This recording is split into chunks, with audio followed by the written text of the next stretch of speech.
आणि 3ऱ्या वर्गापर्यंत शिकलो आणि अगदी सरळ तुमच्या शिरखेडला परीक्षा द्यायला गेलो. तिथे माझी म्हणजे 3ऱ्या वर्गाची परीक्षा झाली. मी पास झालो. आमचे भाऊ गणेशराव पास झाले आणि लागलीच मला प्रवेश मिळाला. महत्त्वाची गोष्ट अशी शिक्षणाच्या बाबतीत आमच्या मामांनी त्या काळी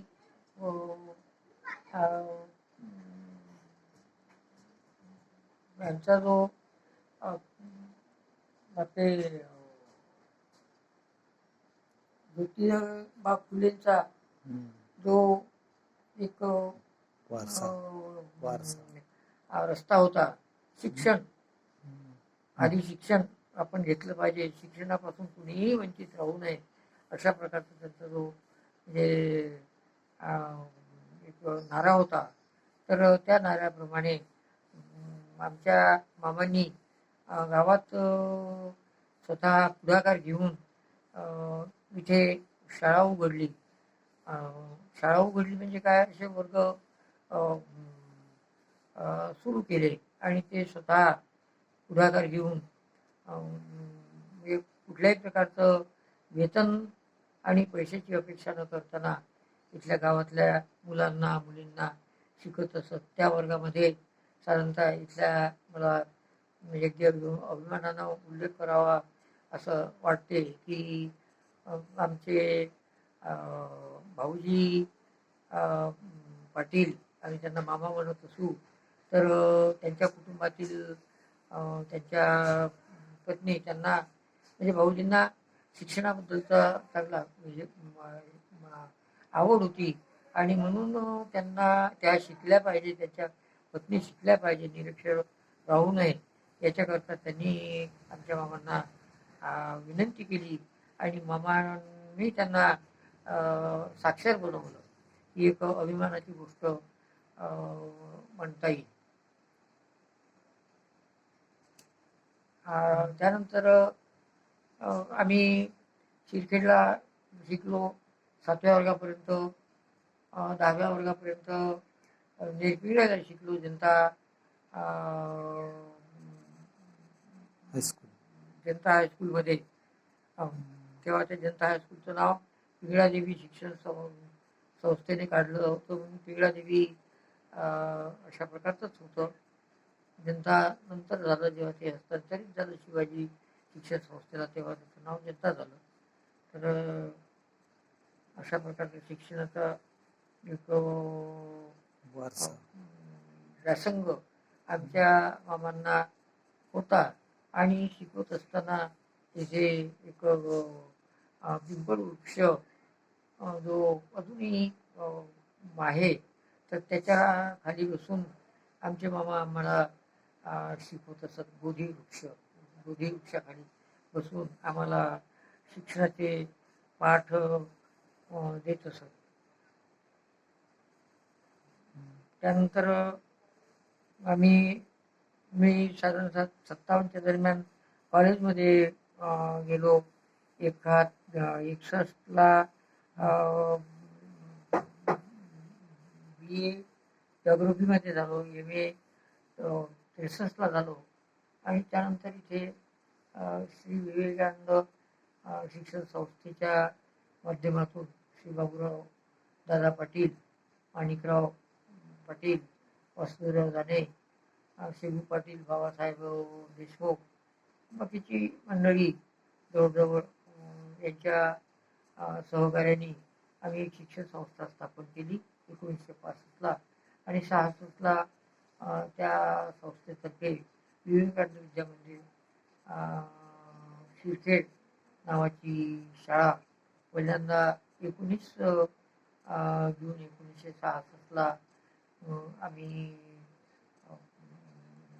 सुरू केली आणि तेव्हापासून आमच्या संस्थेचं विवेकानंद सेवा संघ या संस्थेचं म्हणजे शिक्षणाचं कार्य व्यापकपणे सुरू आहे.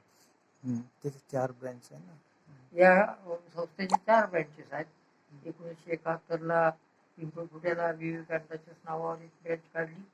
त्याच्यानंतर 83ला लाला स्वामी विद्यालय दापोली, मुळशी तालुक्यामध्ये, आणि 84ला विवेकानंद कन्या विद्यालय निरपिळे अशा ह्या 4 माध्यमिक शाळा आम्ही त्या काळामध्ये सुरू केल्या. एक लेगाव चौरस्त्याचं गाव आहे, आणि या चौरस्त्यामुळे इथे निरनिराळ्या संस्थांचा, म्हणजे इलेक्ट्रिक ऑफिस, त्याच्यानंतर जिनिंग प्रेसिंग ही संस्था, दुग्ध विकास संस्था, अशा या संस्थांचा इथे हे झाला, शुभारंभ झाला. आणि चौरस्ता असल्या कारणानं अमरावती, मुळशी आणि चांदूर बाजार दिवसा अशा प्रकारचा हा चौक असल्या कारणाने या गावाला एक अनन्यसाधारण महत्त्व आलं. गाव जरी लहानसं असलं तरीही या गावात एक विकासा ला अग्रक्रम देऊन आपल्या गावातच नव्हे तर आपल्या भागाचा, सभोवतालच्या गावांचा विकास झाला पाहिजे, अशा प्रकारचं इथल्या गावातील नेते मंडळीचं, म्हणजे ज्यामध्ये बापूजी पाटील, भाऊजी पाटील, त्याच्यानंतर बाबुराव दादा तट्टे, दलित मित्र, या सर्वांचा एक प्रकारचा हिरीनं प्रयत्न राहिला. आणि त्याचं फलित असं की आज हे गाव जरी लहानसं असलं तरीही दूर या गावाची ख्याती आहे. प्रामुख्यानं सांगता येण्यासारखी गोष्ट अशी की 1952 साली भारताच्या पहिल्या पंचवार्षिक योजनेचं उद्घाटन 2 ऑक्टोबर 1952 साली तेव्हाचे जे डेव्हलपमेंट ऑफिसर होते NL बोंगिरवार साहेब, तर त्यांच्या हस्ते, म्हणजे भारतात पहिल्यांदा, म्हणजे आपल्या म्हणजे या भागामध्ये अमरावतीमध्ये पहिल्यांदा जर पहिल्या पंचवार्षिक योजनेचं उद्घाटन झालं असेल तर ते 2 ऑक्टोबर 1952ला आमच्या लेगावला झालं. आणि मोठी मोठी मंडळी इथे येऊन गेली.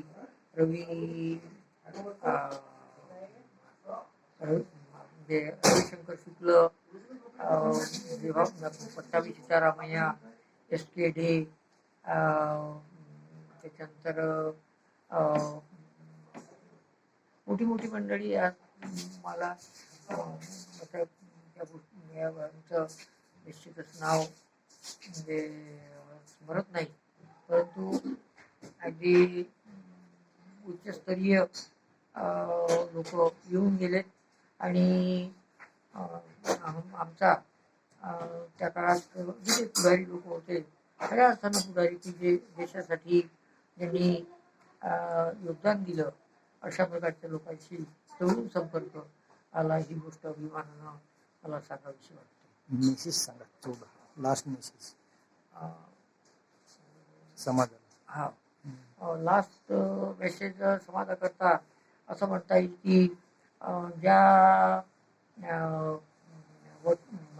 पिंपळ बोधिवृक्षाखाली आमच्या मामानी आम्हाला शिक्षणाचे धडे दिलेत. सावित्रीबाई फुले, त्याच्यानंतर डॉक्टर बाबासाहेब आंबेडकर यांच्या कल्पनेतला जो एक आपला महाराष्ट्र समाज आहे, हा समाज एक प्रकारचा सुशिक्षित करण्यासाठी शिका आणि संघर्ष करा, आणि त्यातून समाजाला एक प्रकारचा संदेश देऊन लोकांना प्रवृत्त केलं तर तो एक मोठा बहुमूळ संदेश इथून या गावातून प्रस्तुत करण्यामध्ये आमचे मामा, आमचं कुटुंब सोबत बाकीची जी मंडळी आहे आमच्या समाजातली, या गावातली, ही सुद्धा मोठ्या संख्येने आमच्यासोबत होती. एक प्रकारचं एक महत्वाचं युनिट इथं दिसत होतं, जे निश्चितपणे आजूबाजूच्या लोकांना